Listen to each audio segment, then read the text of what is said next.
Hello everyone, code for monk में आपका बहुत बहुत स्वागत है। आज के इस वीडियो में मैं आपको सिखाने वाला हूँ लिस्ट टैग। इसकी एट्रीब्यूट क्या होती है, इसकी टाइप क्या होती है और इसे अपने वेब पेज पे कैसे लगाना है।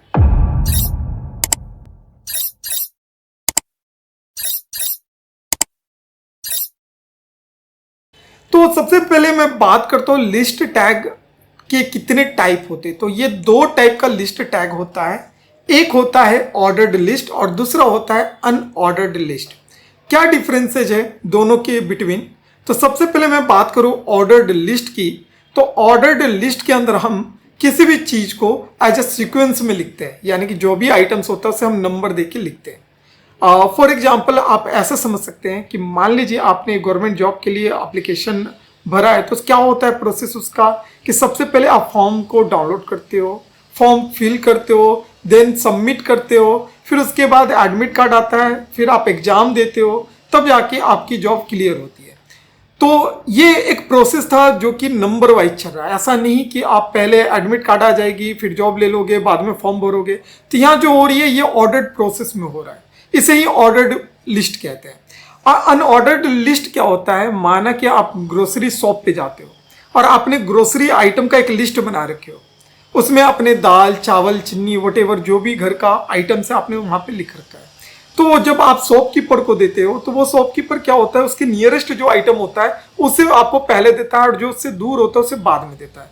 तो वो जो आपने जो लिस्ट बना रखा है उस लिस्ट के अनुसार जो उसके नियरेस्ट होगा उसे पहले वो टिक करेगा देते समय। तो ये क्या हो गया, अल्टरनेट वो आपके जो आइटम्स थे अल्टरनेट उठा उठा कर आपको देगा। That is called unordered list. अब इसे कैसे पहचानेंगे? तो ऑर्डर्ड लिस्ट में हमें नंबर वाइज हमें डेटा मिलता है, अनऑर्डर्ड लिस्ट में ये बुलेट वाइज हमें डेटा यहाँ पे डिस्प्ले। तो यहाँ पे मैं बात करता हूँ ऑर्डर्ड लिस्ट का। तो इसका जो सिंटेक्स होता है, एंगुलर ब्रैकेट के बीच में OL आप लिखना होता है, OL फॉर ऑर्डर्ड लिस्ट होता है। और ये ओपनिंग क्लोजिंग टैग होता है, ऊपर ओपन होगा नीचे क्लोज होगा और इसके बीच में हम लिस्ट बनाते हैं। लिस्ट के लिए आपका जो टैग होता है LI टैग होता है, LI फॉर लिस्ट होता है और ये भी ओपनिंग क्लोजिंग टैग होता है। यहाँ पे कुछ स्टेट का मैंने नाम लिखा है, तो यहाँ पे आप देख सकते हैं दिल्ली हमारा एज क्या है, एक लिस्ट है जो कि हमने LI टैग के अंदर डाला है। मैंने दिल्ली मुंबई और बैंगलोर तीन डेटा लिया और तीनों को एज अ लिस्ट टैग के अंदर डाल दिया। तो इसका आउटपुट मुझे कैसे मिलेगा? तो 1 पे दिल्ली, 2 पे मुंबई और 3 पे बैंगलोर मुझे यहाँ पे डिस्प्ले होगा, क्योंकि यहाँ पे मैंने जो लिस्ट यूज किया है वो है ऑर्डर्ड लिस्ट। यह नंबर वाइज हमें ये डेटा डिस्प्ले होगा। अब बात करता हूं अनऑर्डर्ड लिस्ट की। तो अनऑर्डर्ड लिस्ट की जो सिंटेक्स होती है, ये ओपनिंग क्लोजिंग के टैग के बीच में UL से ओपन होगा और UL से क्लोज होगा। ये ओपनिंग क्लोजिंग टैग होता है। लिस्ट जो होती है कॉमन होता है, जैसे ऑर्डर्ड लिस्ट में आपने LI टैग यूज किया है वैसे UL के अंदर भी आपको LI टैग ही यूज करना है और इसके बीच में अपने कंटेंट को रखना है। यहाँ पे मैंने स्टेट का नाम रखा है, आप चाहें तो किसी भी तरह का रैंडम कंटेंट को रख सकते हैं। और कंटेंट क्या होता है, पहले वाले वीडियो में भी आपको समझाया था कि हमारा टेक्स्ट, इमेज या फिर वीडियो भी हो सकता है। तो यहाँ पे हमने क्या डाला है, दिल्ली मुंबई और बैंगलोर तीन डेटा, यहाँ पे तीन लिस्ट बनाया है। आउटपुट क्या आएगा? तो बुलेट में दिल्ली, बुलेट में मुंबई और बुलेट में बैंगलोर मुझे यहाँ पे डिस्प्ले होगा। चलिए अब इसे मैं रन करा के आपको दिखाता हूँ कि रन कराने के बाद ये हमें कैसे ब्राउजर पे डिस्प्ले होगा। अब यहाँ पे लास्ट क्लास में हमने देखा था पैराग्राफ टैग। तो अब पैराग्राफ के नीचे आते हैं और यहाँ पे हम लेते हैं, सबसे पहले मैं यहाँ पे रन कराऊंगा OL टैग, यानी कि ऑर्डर्ड लिस्ट को, OL फॉर ऑर्डर्ड लिस्ट। और इसके अंदर हम क्या लेंगे, लिस्ट लेंगे। लिस्ट में हमने क्या 3 स्टेट लिया था, दिल्ली, मुंबई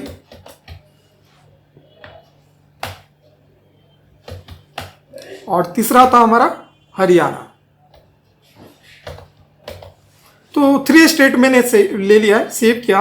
और मैंने आपको बताया था लास्ट वीडियो में कि मुझे अगर इसे शो कराना है, क्योंकि मैंने एक्सटेंशन लाइव सर्वर का रखा है, तो गो लाइव पे क्लिक करूंगा तो डिस्प्ले हो जाएगा। अगर आपने अभी तक एक्सटेंशन को नहीं इंस्टॉल किया है तो आप जाकर जहाँ पे सेव फाइल है वहाँ पे जाके ओपन विथ ब्राउजर करना है और ये पेज को आपको डिस्प्ले कराना है।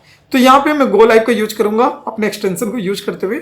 और जैसे मैंने क्लिक किया, अब ये हमारा बाकी का प्रीवियस क्लास का ये हमारा फॉर्मेट है। यहाँ पे हमारा हेडिंग टैग है और ये हमारा पैराग्राफ, जो कि लास्ट वीडियो में आपने देखा होगा और अभी तक आपने वो वीडियो नहीं देखा होगा तो वो बहुत इंपॉर्टेंट वीडियो है, आप जाकर उसे जरूर देखिए। नीचे आप देख रहे हैं, यहाँ पे आप देख रहे हैं कि नंबर में 1 में दिल्ली, 2 में मुंबई और 3 में हरियाणा आपको यहाँ पे डेटा शो हो रहा है। और क्योंकि यहाँ पे मैंने ऑर्डर्ड लिस्ट लिया तो ये नंबर वाइज हमें डेटा डिस्प्ले हो रहा है। अगर इसी लिस्ट को मैं अगर यूएल के अंदर लिखूँ यानी कि अनऑर्डर लिस्ट बना के लिखूँ तो कैसे डिस्प्ले होगा, तो यहाँ पे फिर से मैं लिस्ट बनाता हूँ, सेम डेटा रखता हूँ दिल्ली,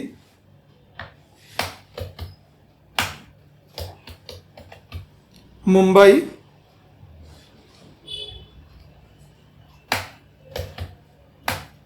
हरियाणा।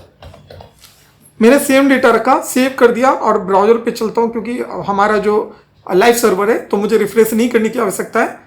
यहाँ पे डिस्प्ले हो जाएगा तो आप नीचे देख सकते हैं दिल्ली, मुंबई, हरियाणा बुलेट फॉर्मेट में यहाँ पे आपको दिख रहा है। यानी कि ये रैंडम डेटा है, आप ऊपर नीचे कहीं भी लिख सकते हो, लेकिन अगर आप नंबर वाइज लिख रहे हो तो ये सीक्वेंस में होना चाहिए। तो ये था ऑर्डर्ड लिस्ट और ये हमारा नीचे वाला था अनऑर्डर्ड लिस्ट। और इसके एट्रीब्यूट तो आप समझ में आ गया होगा कि एट्रीब्यूट क्या कह रहा है, इसे नंबर फॉर्मेट में लिखेंगे और इसके एट्रीब्यूट है कि इसे हमें बुलेट फॉर्मेट में इसे लिखते हैं। तो उम्मीद करता हूँ दोस्तों आपको ये वीडियो अच्छे से समझ में आया है और भी टैग मैं लेकर आऊँगा आने वाले वीडियो में। तो मेरे चैनल को अभी तक सब्सक्राइब नहीं किया है तो जल्दी से कर दीजिए, मेरे पेज को लाइक एंड शेयर जरूर कीजिएगा और मैं आपसे आने वाले वीडियो में फिर से नए टैग के साथ मिलता हूँ। Thank you for watching my video.